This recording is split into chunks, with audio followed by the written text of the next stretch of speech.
first guest that couldn't come in person is my old friend Roland Cloutier, the global CISO at TikTok. And he was sat down with Elizabeth a few weeks ago to talk with her because he had to take his bride on a big anniversary trip. So we didn't want to stand in the way of that. So we pre-recorded it for you, but it's fresh and current.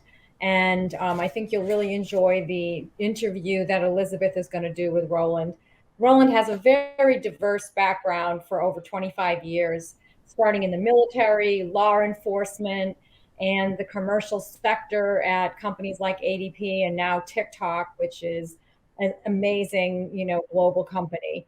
So we're going to hear a lot of Roland's, sort of take on where we are in corporate and enterprise security, cyber defense, and also diversity and security, which Roland is a big fan of and a big supporter of. And so we welcome that discussion. So let's watch that video now.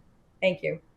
Hey, this is a session that I'm really looking forward to, and I just want to take a moment to welcome Roland Cloutier, who is the Global Chief Security Officer for TikTok. Roland, we're so grateful to be able to speak with you today and just have some moments to get your perspective. So thank you.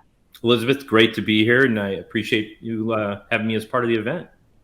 Thanks so much. So it's, there's so much to unpack here and dig into, but before we get started there, can we just hear a little bit about your background? I mean, we know that you're the Global Chief Security Officer for TikTok, which is a huge deal, but let us know a little bit more about your background and where you're coming from.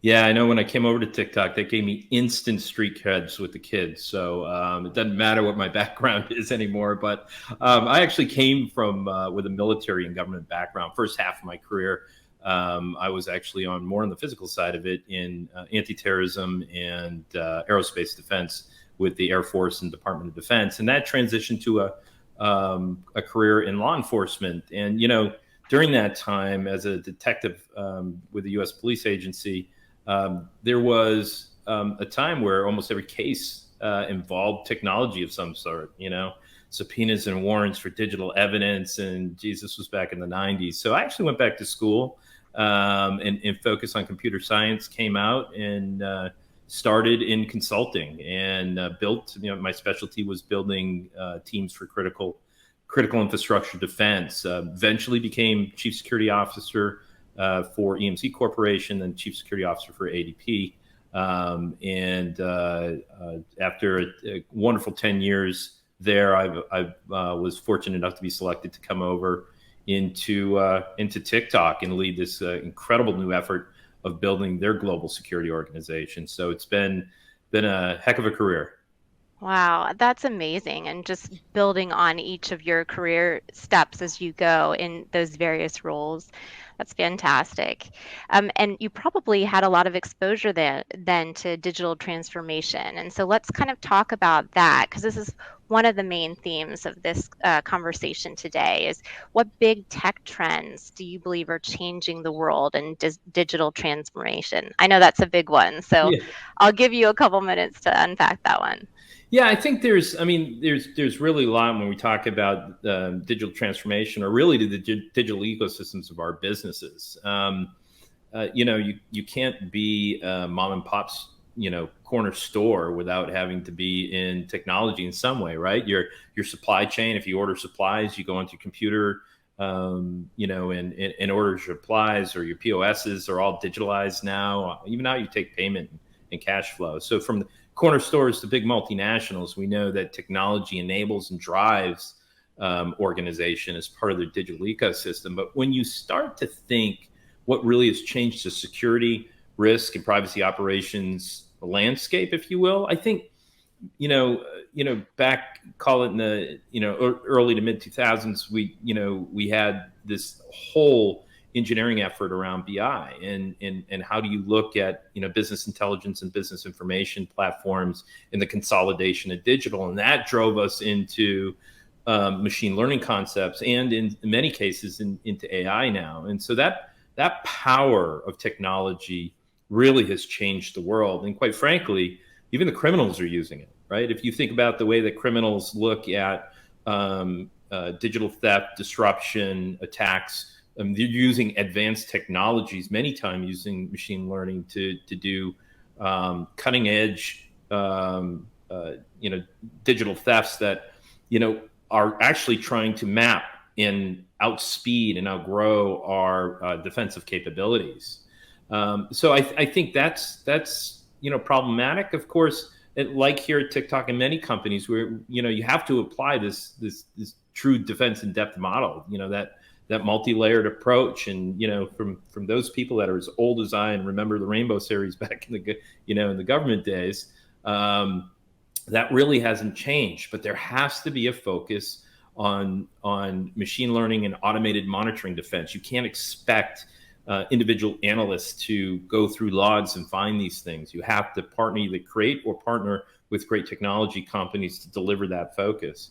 And of course, privacy is no longer just another discipline away from security. It's an integrated part of what we do. I mean, we deliver digital defense, we deliver data protection, we deliver access management. And in order to accomplish that, you really have to be partnered with the folks in your privacy organizations. And often we find ourselves as chief security officers really being these privacy, what I'll call privacy operations specialists, where privacy creates the standards and the policies, and we have to create controls to defend that data.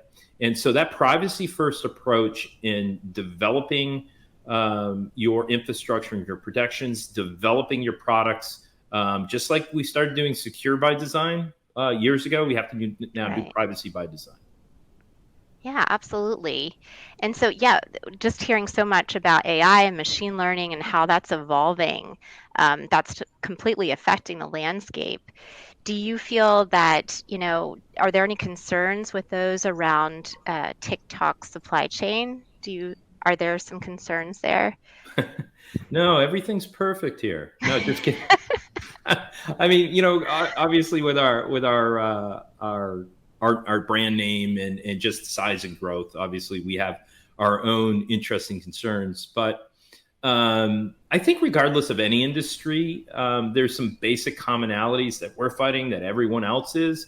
I spoke about a component of that a minute ago, and that's that sophistication of our adversaries. I mean, if you think about the ecosystem that has become the criminal opportunity for digital crime, and the fact that they actually have their own quote unquote underground malls that says, hey, you want malware? Hey, you want an attack mechanism? Hey, you want a bot infrastructure? Hey, you want to do ATO management?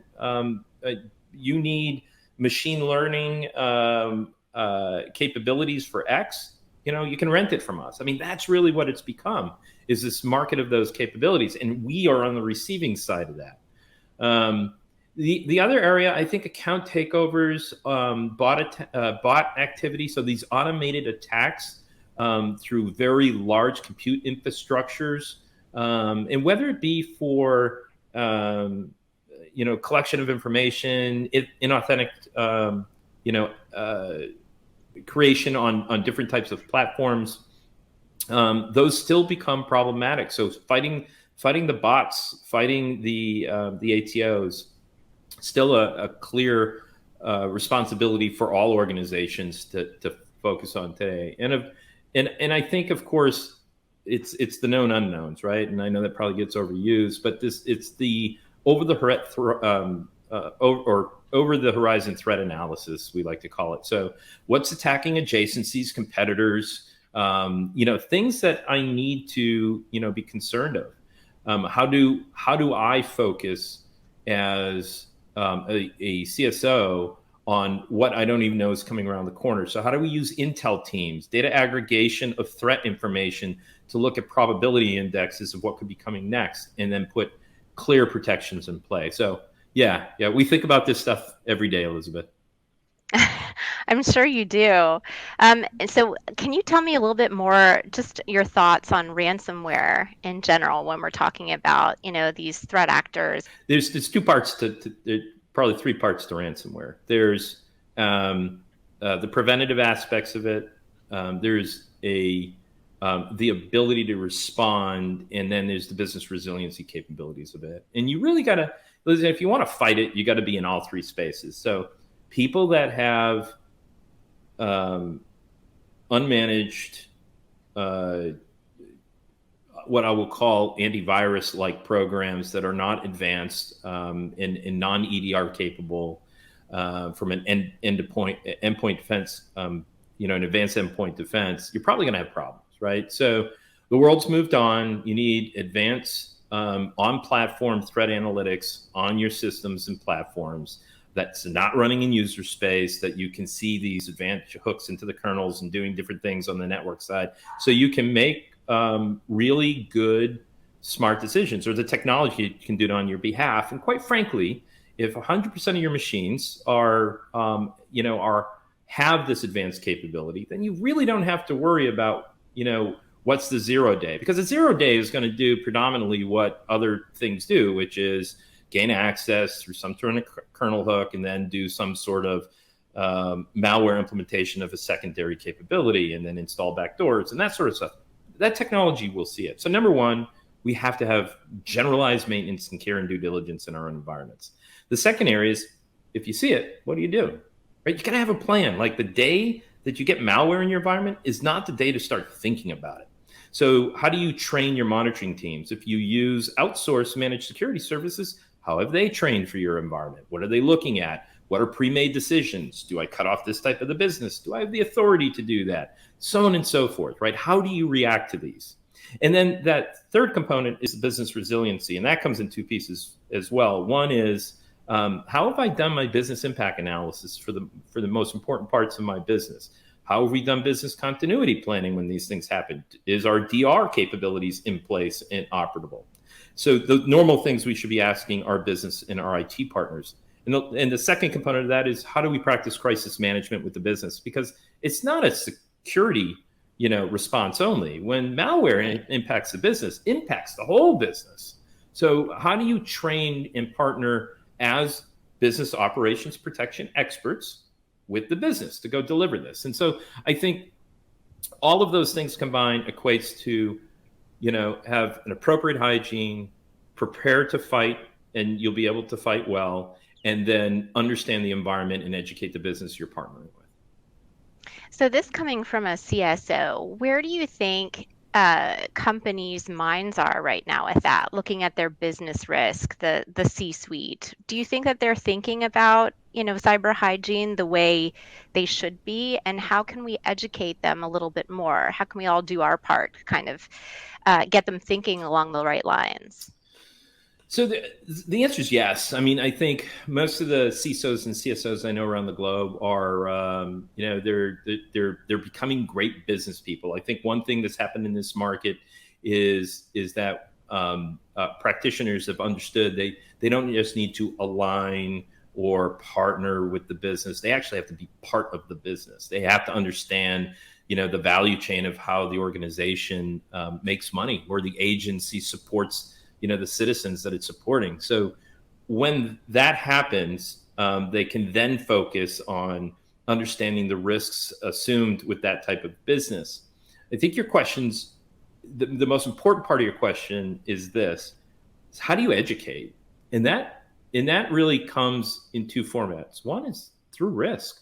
I mean, if you can have an appropriate risk management program that takes in all concepts of information around cyber risk, third-party risk, those type of things, have a reasonable mechanism by which that we can measure that risk across your business or businesses, and then present that in a reasonable fashion, people get it. I mean, business leaders understand, here's how we measure that risk. This is how we see the downstream residual effect to our go-to-market, to our brand, to the market, what's the market opportunity loss and cost. When they see those sort of things, you're educating them and they know the reasons behind it.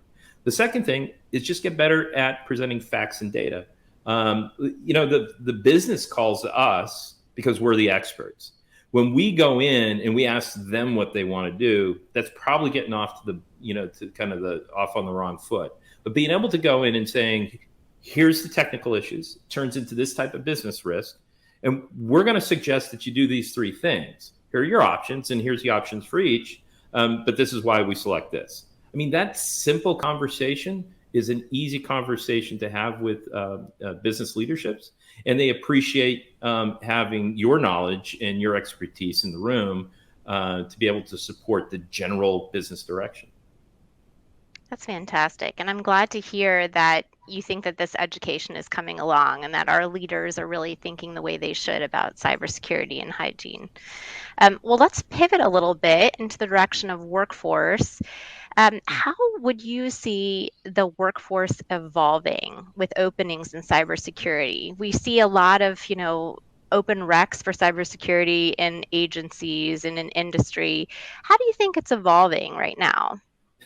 It's crazy. It is. I mean, it's crazy good if you're a practitioner.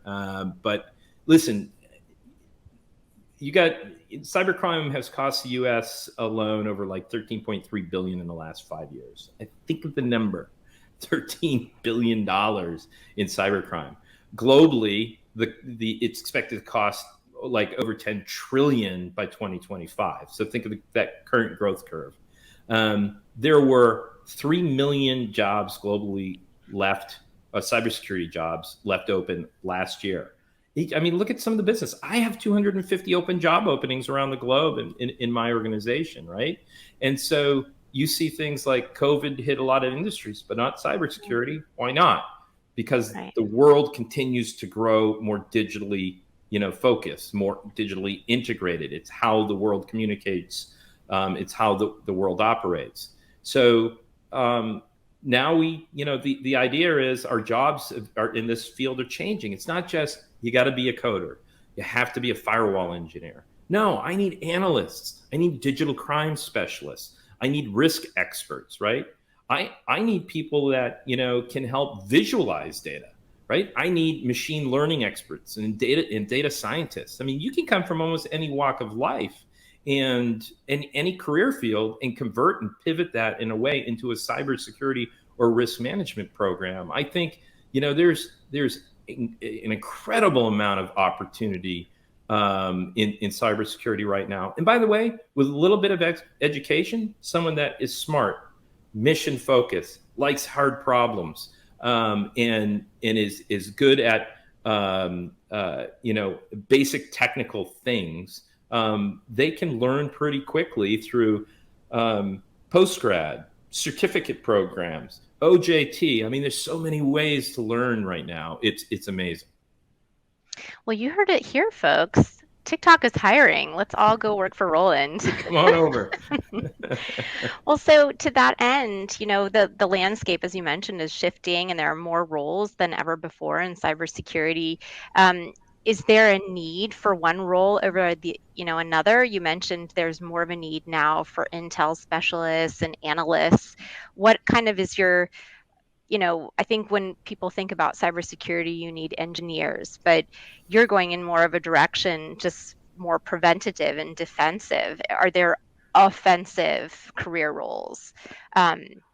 Do you think that are growing? Well, they're offensive. They're probably not in commercial entities right now, but our friends over at the Fort, in other agencies in the IC and in the DIB, I mean, there's always room in the government for great practitioners for sure.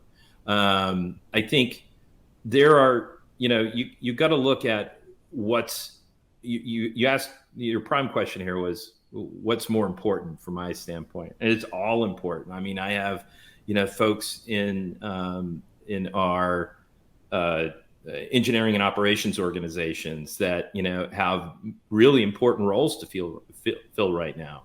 On general, normalized technical cyber roles. I have people on our data defense and access assurance side that the men and women over there are hiring for areas in deep analytics, in visualized reporting, in controls assurance and attestation. We have people on our trust and transparency teams doing control testing and analysis. I mean, it's across the board. I would say my focus now is getting baseline capabilities up in defense, monitoring, and response capabilities. But every area is really important. I think, if you, as a practitioner or even not a practitioner, if you like,